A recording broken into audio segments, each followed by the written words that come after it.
Hello, it's good to see everyone again. We're here today with the Opening Pathways podcast with Tom Lenoble. And today I have the pleasure of having Janine Yancey with me from Emtrain. And I am so excited you're here, Janine.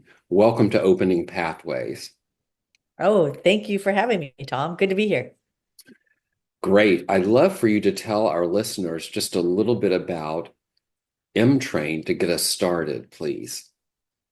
Yeah, so Mtrain, it's really evolved really into it's a workplace culture platform delivering risk intelligence to different teams, and we get that through e-learning with embedded survey questions in the e-learning. So we hear in a psychologically safe way what people are experiencing within their teams. Great. As we've discussed, we both have a passion for HR and people, so excited to hear what you've developed and the work that you're doing. Tell me what inspired you to start this business?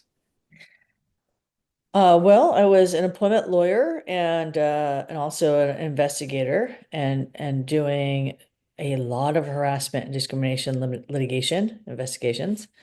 And I kept on seeing the same patterns over and over again. And it got a little frustrating because what I found I still see it today is that most conflict is not bad people doing bad things. Certainly we have that, and that's probably, a very small percentage that you hear about. Mainly it's decent people trying to just get through their day and not understanding each other. And then if you layer on top of that, someone is feeling marginalized or somebody is feeling like their work situation is unfair, then all of a sudden you just have some bad dynamics in the mix. And then the other piece of this is, I think, and I'll just, point to all of us lawyers have done people a disservice in the sense that we only have some legal terms to use to identify things. So when something bad is happening to us, all we know is this is harassment or this is discrimination. And that's what people use to describe everything that's bad for them. And then that sets off a legal sequence of events that is not really designed to solve the real problem, especially if the real problem is not a legal issue. What was the like defining moment or the light bulb that happened that said, I can build something with this? Well, I'm gonna give you the, the light bulb when it said I have to get out of this craziness, which was, and I was just been writing about it on LinkedIn. I did a six-figure investigation over a pint of ice cream. Wow. Yeah, and so it was a harassment and workplace violence claim. Wow. Yes, yes, yes. And so, so they hire a third-party investigator, like, oh wow, this is big. And I'm, ready for weeks of interviews. And I start with the person making the complaint and getting down to the crux of it, and all of a sudden the person, emotionally reacts and then they stole my Ben and Jerry's ice cream. I'm like, what? Excuse me? It's like, they stole my ice cream. I'm like, okay. What else did they do? And that was the moment I realized, like, I couldn't just keep on staying in that path, listening to what to me just was insanity. I bet you've never looked at a pint of Ben and Jerry's ice cream the same since then. I laugh every single time. I laugh. I'm like, well, that's $100,000 investigation just for the Ben and There Jerry's you ice cream. go. I maybe there's a marketing campaign here for them. I don't know. Share Well, with us. actually, you're right. Yeah, maybe, share with us. I'd love to know a little bit about your background before this started. I heard you were an employment lawyer, but what, How did you get to do that? What drove you in that direction in your life? It was really just serendipity. I actually wanted to be a DA. Always knew I wanted to be a lawyer, but I wanted to be a DA, and I was interning at the San Francisco DA's office. And unfortunately, they had no openings when I graduated law school. And so first job I had was all employment litigation on the plaintiff side, representing employees. And the first matter I ever handled was two women UCSF professors suing UCSF. And I love the issues, the harassment issues. I realized I was not a good fit for the plaintiff side. Interesting.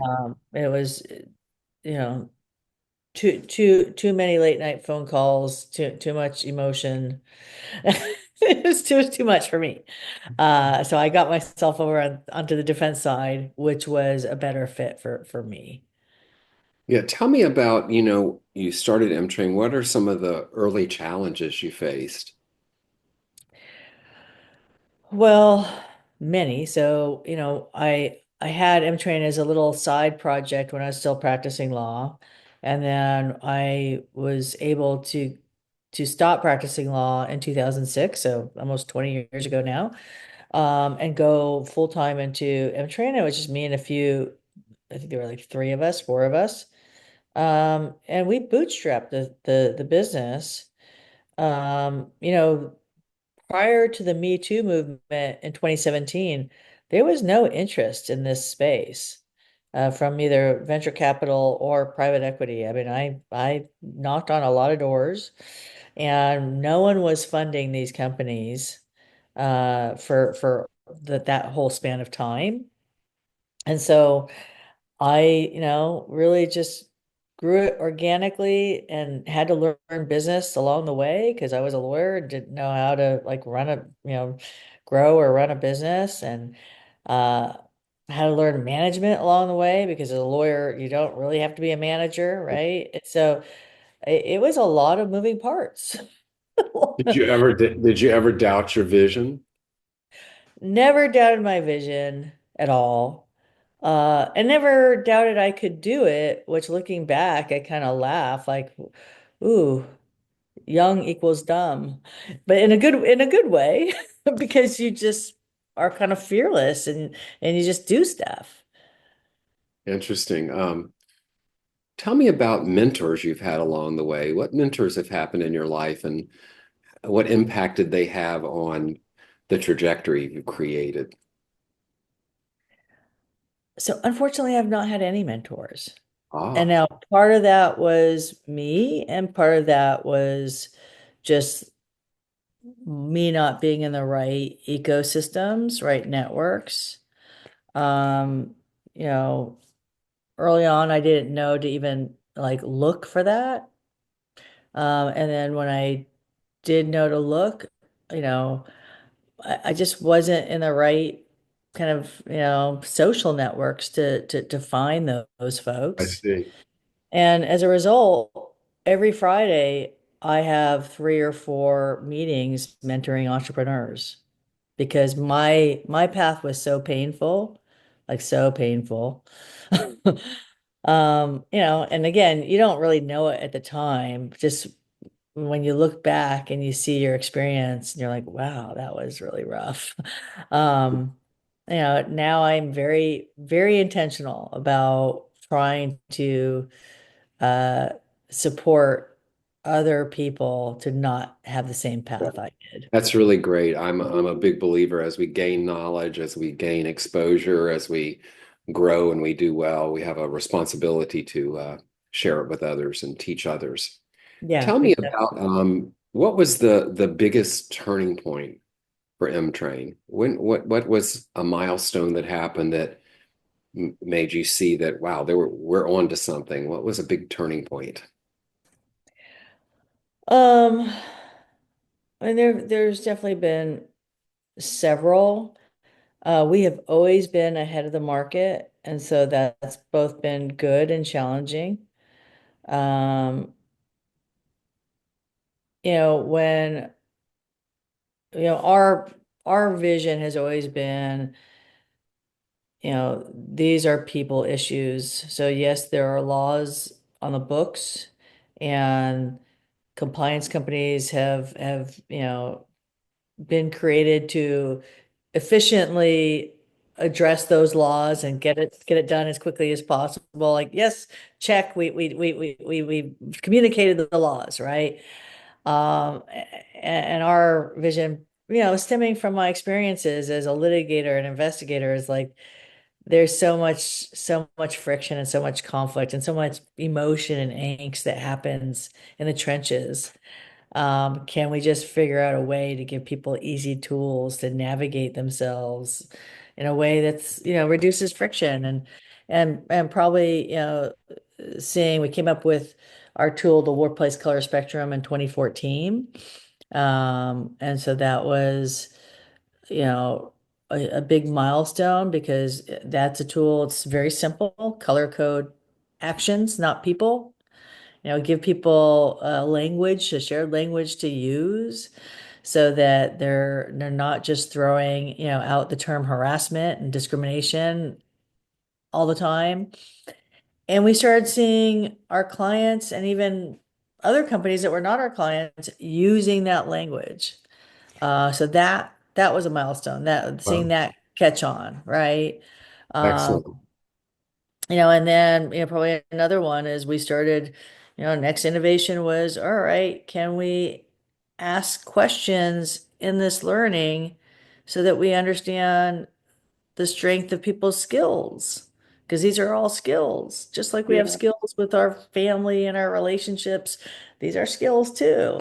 Um, and then to start to see, mirrored back to us, our clients and leaders talk about the measurements that we were showing them to talk about the skills that they had, both, at the micro and the macro level within their organization. So, we've had some nice kind of validators along the way to tell us you're keep on going, you're on the right Yeah. path. I love the evolution of these things these missions we get in and how we learn and continue to grow. It makes it even more exciting. Yeah. Tell us about, when we're growing these businesses, we need funding, we Mhm. need clients, um, even supporters. What did you do? How did you secure funding and clients? And tell us about that. What could someone learn? So our path was, again, it was serendipity. We got lucky. Um, we I had seen early on that the California Chamber of Commerce would be a great partner to have, and I was knocking on their door for at least a couple years.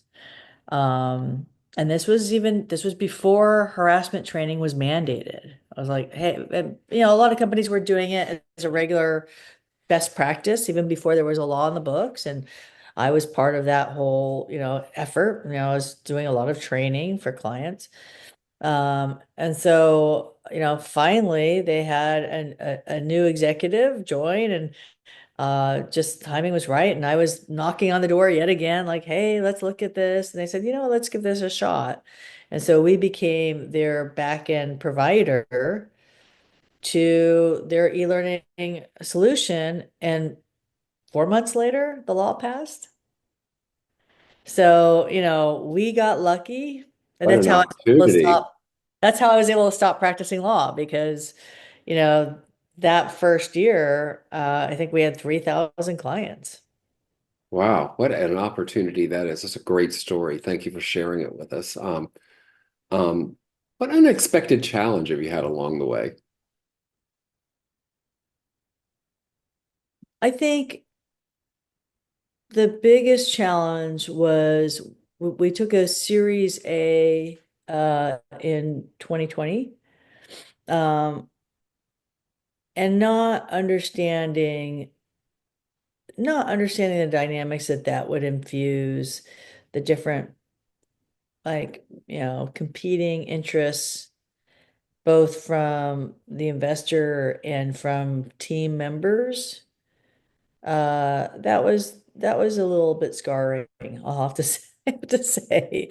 You know, I didn't manage that well. Didn't another one of my many, many learning lessons, like, lesson learned, you know, all money's not the same, and you need to manage the people that you bring into the business, and manage the team members. Again, I had no mentors, did not know that. Oh, And so it was unmanaged, and corporate politics abounded, and we did not all rise and fall on the same tide. And it was you know, kind of, there was some conflict there for a little bit. It's like, oh, that was painful. wow. Ah, the learnings we go through, Yeah. and these businesses that we have, there's this dynamic of innovation and sustainability of we want to innovate and we have to sustain what we've got. How's that played into M-Train and your work? Um, for us, it's been pretty natural. I mean, I don't know if it's good or if it's bad. Sometimes I think it's a little embarrassing. I mean, we are building out things that I thought about 20 years ago. I mean, there's been just a straight through line of like, this is what we need to do. This solution has to increasingly, yes, it's an enterprise solution, but it has to increasingly be a consumer solution, because ultimately every person, if they work on a team, these are individual skills that they need, and they need individual guidance, a neutral HR system, if you will. Yeah, yes. That to me is the true north. Reid Hoffman in 2017, in the midst of the Me Too movement, had a comment about needing a public HR system. I thought that 20 years ago. Visionary. Well, just you get that when you have somebody who does one thing all the time for decades. Yes. Wow. Tell me about, I'm interested for our viewers to hear about leadership principles. Think about it as growing your team. What leadership, what is your style? What principles do you use when you're growing the organization? Well, it starts with having the right people on the right seats of the bus. Sounds simple, but it's hard to do in practice. But I think I've really embraced that. And that starts to become kind of a nice guiding principle. Like it's not necessarily about the people to begin with. It's not necessarily the people and their individual characteristics. It's always about, what does the business need? Where are we right now? What does the business need? And what skills and experiences and abilities can a person bring to that seat on the bus, right? And then that makes it so much easier to you know grow from that foundation. And then so from there, the next kind of really kind of guiding principle would be, we're all growing, we're all in this together.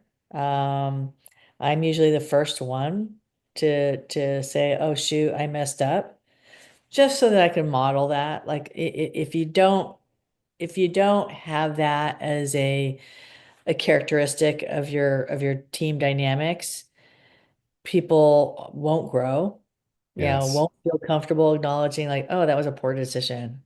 Oh, Yes. shoot, I better do this differently next time. Be Right? human. Be Yes. Be human. human. Yes, yeah. I had a client this morning and we got into a conversation of they've been trying to hire a position for a really long time. And we've all been there where we get to that desperation point of and I had to go over the pitfalls of hiring out of desperation. I'm sure you know what I mean. You'll always Yeah. clean it up. It might be next week, next month, or next year, but hiring out of desperation, you're always going to have to clean it up. So these are the Oh, things we're in. And I love this idea of remembering to be human, that having other people see that we can make mistakes and learn from them, I believe generates innovation and people willing to take risks. And I'm a big on risks. yeah, totally. Tell me about where you see M-Train being in 5 years. When you look out 5 years, what's it going to look like? Um, so I think on, like I said, I think that there's an opportunity to be more consumer oriented. And so on that, and I'd love to see a freemium model, if you will, so that anyone can take a lesson or course, and they're designed in a way that so that there's wisdom there, right? People are getting something out of it. And then that comes with access to a neutral lawyer, HR professional that can give them the guidance that they're not feeling comfortable getting in-house. Yes. Um, with an ability to have some kind of acknowledgement system like, hey, I've done some work on myself, and so that becomes part of their ability to package themselves up as a compelling team member, right? Because that's going to become increasingly a theme with AI, because there will be less jobs with AI. And I've been saying this for a while, and it was not necessarily um what people wanted to hear, but it is what it is. So I'm just going to call it because that's who I am. So, and so as a result of less jobs, people are going to have to be, more savvy in how they package themselves. Yeah. So it's their skills and their domain that they have focused on, and their skills at being a really good teammate. Yes. 'Cause Yeah. we've never really packaged ourselves of like, hey, I'm not a pain in the ass. Yeah. Guess what? Yes. I've got really good communication skills. I've got good conflict resolution skills. That's a new thing.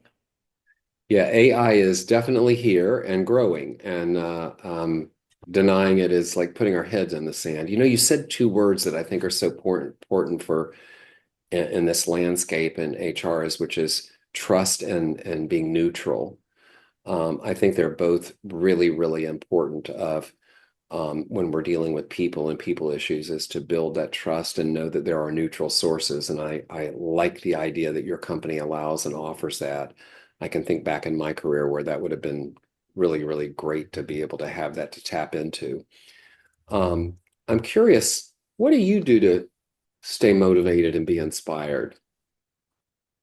I read a lot, and for me, like my kind of way to manage out kind of the workload or the stress is just, as much as I can, I'm taking, a long walk at the end of every day just to relax and be in my head. And um, and as I get more and more opportunities to work with the younger generation, that's fun.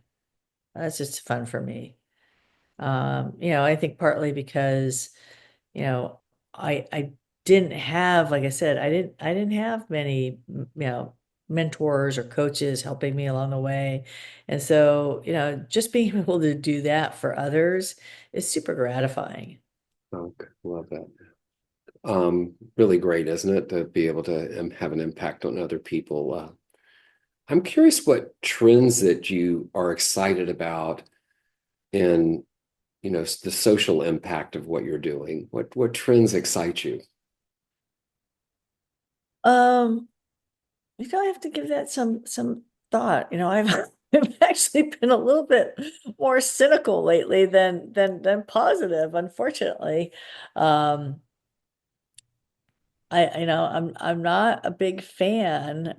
I mean, I'm sure it'll be fine, but I'm just not a big fan of increasing number of tools that allow us as humans not to have to think very much. I mean, I see it. I'm a parent of teenagers, and uh, our technology has not been great for Gen Z. Yes. Yeah, I'm doing a podcast tomorrow with two Gen Z women that I'm really excited about. I'm flying to LA and um, I see so much of what generations get labeled with of being lazy and this, that, and the other, which I remember even as I was growing up, and that I think we're just all searching for new stuff. But I hear what you're saying of how do we keep our mind sharp, our creativity sharp when tools make it too easy to get the answer. Where does it come in that we continue to be able to exercise those brain cells and keep them moving? And I mean, I'm sure we will, as a species, Darwinism will get super proficient at something that I have no concept of, right? Because that's just how it works. But in that inflection point, which is where we're at right now, a total inflection point, it's messy. It's Yes, messy. yes, unknown, still Hmm. unknown for sure. Share with us what piece of advice would you give a new nonprofit leader, a new leader in business? What piece of advice would you give today to that person that was just starting out? Yes. So here's what I say all the time.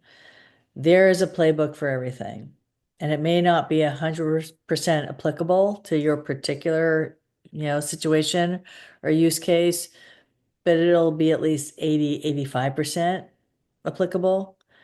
Find it. Like instead of spending your time like, creating something from the ground up, find the playbook and then use your time just, to tailor the playbook to your particular situation. Like just don't like recreate the wheel all by yourself.